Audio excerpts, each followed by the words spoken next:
Hey guys, what's up? It's me, Gretchen from Gretchen's Vegan Bakery, and today I have an amazing new recipe for you. Chocolate raspberry truffle cake. This cake, first of all, is so easy to make, and second of all, it is so moist and chocolatey you are going to freak out. I've hidden some raspberry preserves on the inside for a decadent chocolate cake filled with rich chocolate ganache. And the best part? No mixer required for any of it, so check it out. For the cake recipe, you will need flour, sugar, oil, baking soda and salt, natural cocoa powder, not Dutch process here. And if you want to know more about the difference between the two and why we use one rather than another, all of that info along with the recipe is on my blog post, so just click the links below. I've got coffee granules, a bit of vinegar, and some vanilla extract.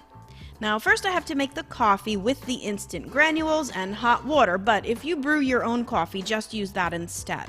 Add the cocoa powder to the hot coffee, and wherever possible in a recipe that has cocoa powder, if you can add it to a hot liquid portion of the recipe, it really unlocks the fullest potential of that cocoa powder. Now to combine the flour with the sugar, baking soda, and salt in a large mixing bowl, and then add all the wet ingredients. Give it a good whisk to develop that batter. I'd say about 20 strokes after it's all been combined. Now, really quickly, some of you may have noticed there was no egg replacer in this recipe at all. This is actually one of the recipes I demonstrated in my newest course in my Vegan Baking Mastery class, focused all around egg replacers in vegan baking.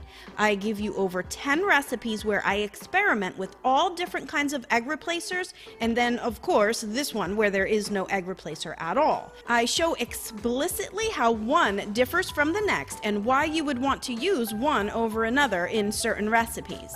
So if you are someone who is really interested to learn more about the science of vegan baking, you will really benefit from my course, so you can learn how to replace eggs in any cake recipe with the best results every time. Just click the link below for veganbakingmastery.com to check it out. Okay, so back to the recipe.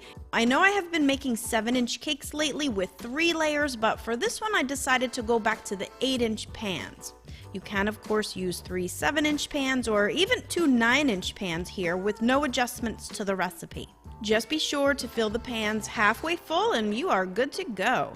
Into the preheated oven for about 30 minutes. This cake rises so beautifully, and by the way, this is also a perfect recipe for cupcakes too.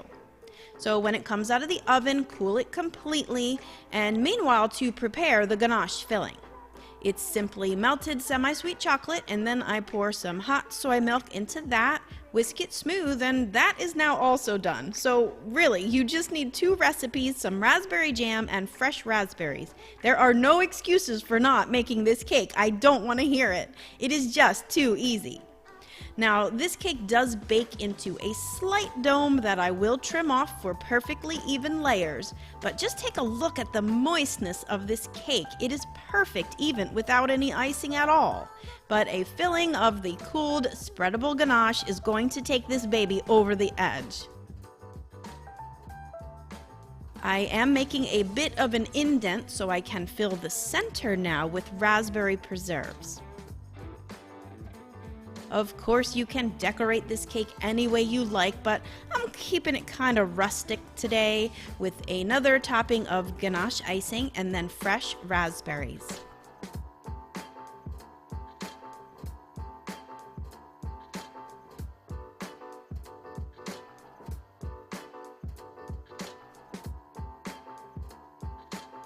Oh my god, you guys, just look at this cake. This is the most moist chocolate cake you will ever try, and it is so easy to make.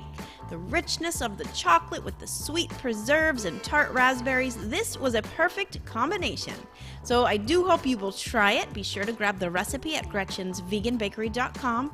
I also have some food videos and recipes there too if you don't want to just eat cake all day long.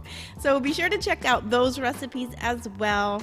And thanks to everyone for watching. If you liked this video, don't forget to thumb me up and also subscribe to my channel if you are not already. To those of you who are subscribed and who visit me regularly here and on my blog, I thank you guys so much.